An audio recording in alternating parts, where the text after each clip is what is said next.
Once upon a time, in a bustling town called Mirrorville, there lived a peculiar creature named Grumble. Grumble was a giant, fuzzy monster with shaggy fur and a heart as big as a house, but he wasn't like the other friendly folks in town. He called himself the anti-hero because, well, he always seemed to cause a bit of trouble wherever he went. Every morning Grumble would wake up in his cozy cave, but instead of feeling bright and cheerful, he felt like his days were all mixed up.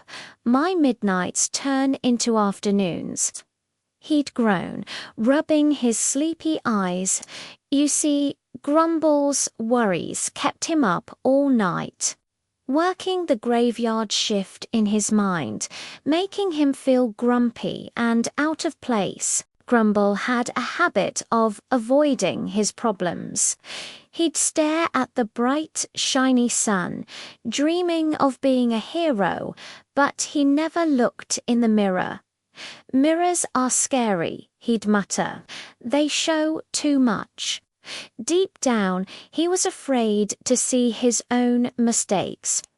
Instead, he'd wander into Mirrorville, where everyone was cheerful and seemed perfect, like sexy babies, which, in kid terms, meant they were super cool and confident.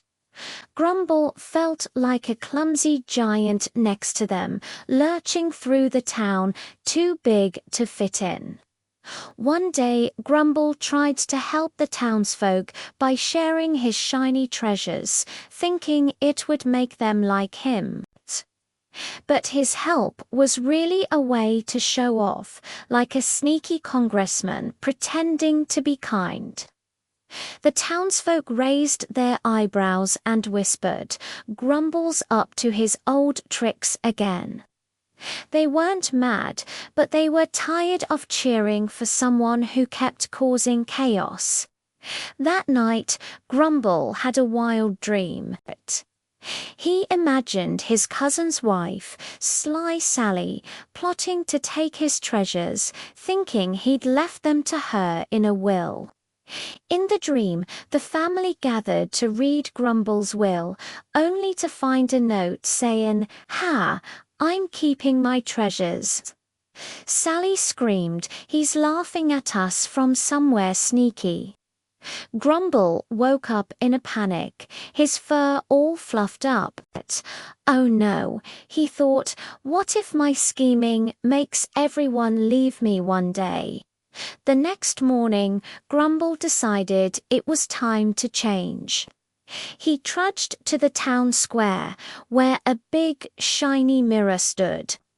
The townsfolk gathered, sipping their afternoon tea, watching curiously.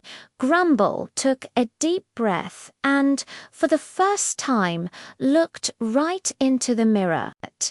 He saw his shaggy fur, his worried eyes, and all his mistakes staring back. "It's me. Hi," he said softly. "I'm the problem. It's me." The townsfolk clapped gently. "It's okay, Grumble," said Mayor Mary, a kind old owl. "We all make mistakes. The trick is to learn from them." Grumble realized that being a hero didn't mean being perfect. It meant owning up to his goof-ups and trying to do better. From that day on, Grumble stopped avoiding the mirror. He still felt like a monster on the hill sometimes, but he worked hard to be kinder, listen better, and help without expecting anything in return. The townsfolk didn't find it exhausting to cheer for him anymore. They loved their quirky anti-hero who was slowly becoming a real hero, one brave step at a time. And so, Grumble learned that looking in the mirror, even when it's scary, is the first step to growing wiser, not just older. And Mirrorville, it became a brighter place, with Grumble's big heart shining as bright as the sun. The end.